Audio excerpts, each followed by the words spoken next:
ऐसे ही वो वहाँ से बोला ठीक मर गया साला, समझ ना। तो बिकॉज क्या है, सिंपैथी। आप सिंपैथी को क्या नहीं कर सकते, काउंट नहीं कर सकते। कई बार आप देखते लव, लोग चिल्लाते रहते आई लव यू चिल्लाते, तो क्योंकि हम उनके लव को देख नहीं सकते। अगर हम देख लेते तो हमें पता चल जाता कि ये व्यक्ति फ्रॉड, अपन मार मार के सही कर देते। तो एक फीलिंग्स हैं, फीलिंग्स को हम देख नहीं सकते, केवल क्या कर सकते, फील कर सकते हैं। इसलिए पार्ट्स ऑफ स्पीच क्या होती है, तो जब भी हम पार्ट्स ऑफ स्पीच की बात करते हैं तो हम लोग ये समझते हैं कि there are 8 type of part of speech. कितने प्रकार की पार्ट्स ऑफ स्पीच होती है, 8 प्रकार की पार्ट्स ऑफ स्पीच होती है। कौन कौन सी, सबसे पहले noun, pronoun, adjective, adverb, verb, preposition, conjunction, interjection. ये तो हो गई पार्ट्स ऑफ स्पीच। रियली में parts of speech, really parts of speech क्या है और इसको हम किस तरीके से यूटिलाइज करते हैं सब। और आज हम लोगों को जो समझना है वो स्पोकन इंग्लिश में किस तरीके से पार्ट्स ऑफ स्पीच को हम यूज कर सकते हैं। तो ये जो टॉपिक है बहुत ही बेहतरीन टॉपिक है, चाहे आप कॉम्पिटिटिव एग्जामिनेशन की प्रिपरेशन कर रहे हो या स्पीकिंग के लिए भी बहुत इंपॉर्टेंट है। और सारे स्टूडेंट जो कि 9th 10th 11th 12th students academic study कर रहे हैं उन सबके लिए टॉपिक बहुत ही शानदार, और इसको बहुत आप अच्छे से समझिए। सबसे पहले हमने बात की नाउन की। नाउन रियल में होता क्या है, नाउन क्या है। आपसे जब पूछा जाता तो आप कहते हैं sir noun is a name of person, place, animal और थिंग। किसी व्यक्ति वस्तु का नाम को हम संज्ञा कहते हैं, नाउन कहते हैं। लेकिन मैंने यहाँ पर क्या लिखा, noun is a naming word.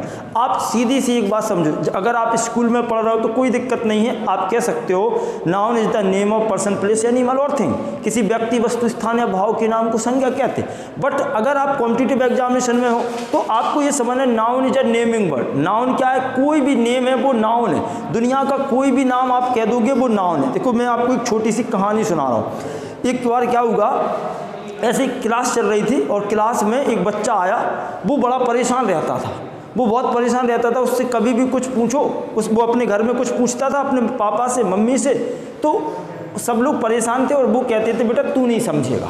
वो जब भी अपने पापा से कुछ पूछे, पापा कहते बेटा तू नहीं समझेगा। दादा से पूछे, दादा भी कहते थे तू नहीं समझेगा। बहन से पूछे तू नहीं समझेगा। वो बेचारा परेशान हो गया। एक बार किसी बच्चे ने उसे सजेस्ट किया कि एक काम करो, तुम इंग्लिश सर के पास चले जाओ, तुम्हें सारी चीज़ें अच्छे से समझ में आएंगी। अब उसने कहा हाँ यार हमसे तो सब लोग कहते कि तू नहीं समझेगा। बोले तुम टेंशन नहीं लो, तुम जाओ तो ज़रा। और मैं उस दिन फॉर्चुनेटली नाउन पढ़ा रहा था, तो मैंने क्या कहा कि भाई दुनिया में जितनी भी चीज़ें हैं, चाहे वो तुम्हारा नाली में कूड़ा करकट बह रहा, साबुन आप लगा रहे, शैम्पू लगा रहे, घिनापन फैला रहे, जो भी चीज़ें, प्रधानमंत्री का पद, जैसे आपने कहा डीएम, प्राइम मिनिस्टर, सीएम, ठीक है, chair, pen, pencil, mobile, book, table, furniture, Ayushman, सेब, प्रदीप, खुशी, पूजा, आरती, ये सब क्या है, कोई ना कोई नाउन है। ये सब क्या है, नाउन। यानी कि दुनिया में कोई भी चीज़ जिसका अपना नाम होता वो नाउन होता। जिस चीज़ का भी नाम होता वो क्या होता, नाउन होता। आज से तुम अपने दिमाग में एक बात सेट कर लो कि noun is a naming word. जिस चीज़ का भी नाम है वो हकीकत में क्या होगा, नाउन हो गया। अब ये सब चल रहा था, मैं क्लास में पढ़ा रहा था, वो बच्चा जोर से मैं खड़ा होगा, बोले सर, मैंने कहा क्या होगा, बोले मैं समझ में आ गया मुझे। मैंने कहा क्या समझे, बोले सर तुम नाउन हो। उसने बिल्कुल सही जवाब दिया कि नहीं दिया। मैं कौन सा नाउन हूँ, प्रॉपर नाउन हूँ। कौन सा नाउन है, जैसे मैंने कहा नरेंद्र मोदी, कौन सा noun, proper noun. Proper noun real में होता क्या, ऐसा व्यक्ति, ऐसी चीज़ जिसके जैसी दुनिया में कोई दूसरी ना हो, उसके जैसी कोई दूसरी। अब जैसे बताओ मेरे जैसा दूसरा पीस पूरे वर्ल्ड में तुम्हें मिलेगा ढूंढने से, नहीं मिलेगा। तुम जैसा कमीना भी पूरी दुनिया में कहीं नहीं मिलेगा। मतलब आप जैसे हैं, सेम लाइक यू, आपकी तरह ठीक वैसा का वैसा नहीं मिलेगा, कुछ डिफरेंट मिलेगा। तो इसी को हम बोलते हैं प्रॉपर नाउन। कि काइंड आए तो हम उन पर बाद में डिस्कस करते, पहले हम शॉर्ट में ये समझ लेते। तो पार्ट्स ऑफ स्पीच में क्या है, इन टॉपिक्स को पढ़ना होता। नाउन क्या है guys, noun is a naming word, जो नाम है वो नाउन है। प्रॉपर नाउन, सॉरी प्रोनाउन क्या होता है, प्रोनाउन क्या करता है, रिप्लेस ऑफ नाउन। नाउन को क्या करता है, रिप्लेस करता है। जैसे मैंने कहा Narendra Modi is the prime minister of our country. मैंने क्या कहा, Modi is the prime minister of India. फिर आपने क्या कहा, फिर बार बार नरेंद्र मोदी नहीं, रिपीटेशन को रोकना है तो भी आप किसका यूज करेंगे, ही का। अब आपको नरेंद्र मोदी यूज नहीं करके क्या करना है, उनकी जगह पे ही करना। तो एक क्या कर रहा है, रिप्लेस कर रहा है। एडजेक्टिव क्या है, इट क्वालिफाइज नाउन और प्रोनाउन। जो नाउन और प्रोनाउन को क्वालिफाई कर दे उसको आप क्या कहते हो, एडजेक्टिव कहते हो। आपने कहा sir I saw a beautiful girl, मैंने एक सुंदर लड़की देखी। तो यहाँ पर ब्यूटीफुल, देखो आपने कैसी लड़की देखी, आई सॉ अ ब्यूटीफुल, मैंने एक सुंदर लड़की देखी। अब एक गर्ल के पहले आपने जो ब्यूटीफुल यूज किया, ये क्या है, एडजेक्टिव होगा। बात करते हैं एडवर्ब की। एडवर्ब क्या है, यहाँ पर एडवर्ब क्वालिफाई किसको करता, वर्ब को करता। जैसे ट्रेन मूव्ड, स्लोली ट्रेन कैसे मूव की, तो इसने वर्ब को क्या किया, क्वालिफाई। ऐड और वर्ब इसमें तो लिखा ही रहता, जो वर्ब को क्वालिफाई करे उसे एडवर्ब। लेकिन कुछ इंग्लिश एक्सपर्ट और ग्रामेरियन क्या कहते हैं कि जो एडवर्ब है वो नाउन, प्रोनाउन और इंटरजेक्शन को छोड़कर के सभी पार्ट्स ऑफ स्पीच को क्वालिफाई करता। तो अब हम इस चीज़ को आपको समझाएंगे जब हम एडवर्ब पढ़ेंगे। वर्ब में क्या है, verb is a word that denotes tense, state और एक्शन। वर्ब एक वर्ड है जो हमें क्या बताता, टेंस को, स्टेट को, एक्शन। अच्छा देखो ये टेंस कैसे बता, जैसे मैंने कहा इज, अब जैसे ही मैंने एज कहा, आपसे पूछूं भाई टेंस कौन सा है, आप कहोगे सर प्रेजेंट है। मैंने कहा वॉज, आपने तुरंत कहा पास्ट है। मैंने कहा वेंट, आपने कहा पास्ट। मैंने कहा विल, आपने कहा फ्यूचर। तो वर्ब क्या कर रहा है, हमें क्या बता रहा है, टेंस बता रहा है। वर्ब एक वो वर्ड होता है जो हमें टेंस बताता।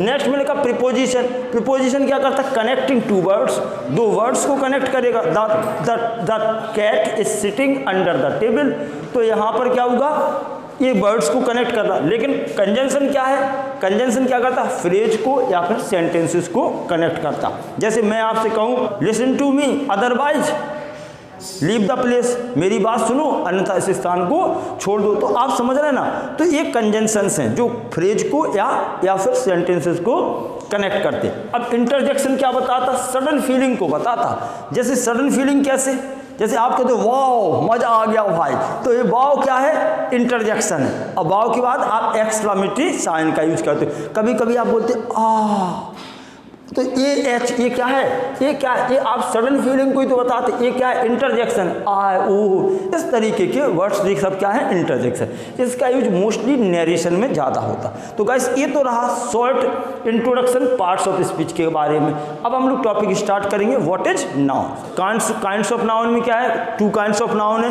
काइंड्स कितने नाउन के, टू, काउंटेबल और अनकाउंटेबल। काउंटेबल में कॉमन और कलेक्टिव आता, अनकाउंटेबल में प्रॉपर, मटेरियल और एब्स्ट्रैक्ट। हम लोग समझते हैं एब्स्ट्रैक्ट नाउन क्या है। What is abstract noun, abstract noun is a noun that can not be seen और टच। एब्स्ट्रैक्ट नाउन वो नाउन होता है जिसको हम सीन नहीं कर सकते, देख नहीं सकते और टच नहीं कर सकते। क्या कर सकते, it can only be felt, केवल हम इसको फेल्ट कर सकते, महसूस कर सकते। It has no plural form. दूसरी कमाल की बात, जो एब्स्ट्रैक्ट नाउन है उसमें कोई प्लूरल फॉर्म नहीं होती, इसका मतलब ये हमेशा सिंगुलर फॉर्म में ही यूज किया जाता। आगे लिखा it is generally use without article. और जो एब्स्ट्रैक्ट नाउन है जनरल सेंस में जब भी हम बात करेंगे विदाउट आर्टिकल के यूज होता है, ठीक है ना। अब एब्स्ट्रैक्ट नाउन होता क्या है, सबसे पहले एब्स्ट्रैक्ट नाउन को समझो। जैसे एब्स्ट्रैक्ट नाउन आपने कहा love, hate, sympathy, anger, jealousy, bravery, wisdom, success, hard work, ये सब क्या है, ये सब क्या है, एब्स्ट्रैक्ट नाउन। आप किसी की बहादुरी को काउंट कर सकते, ये abstract noun can not be counted, इसको आप काउंट भी नहीं कर सकते, गिन भी नहीं सकते।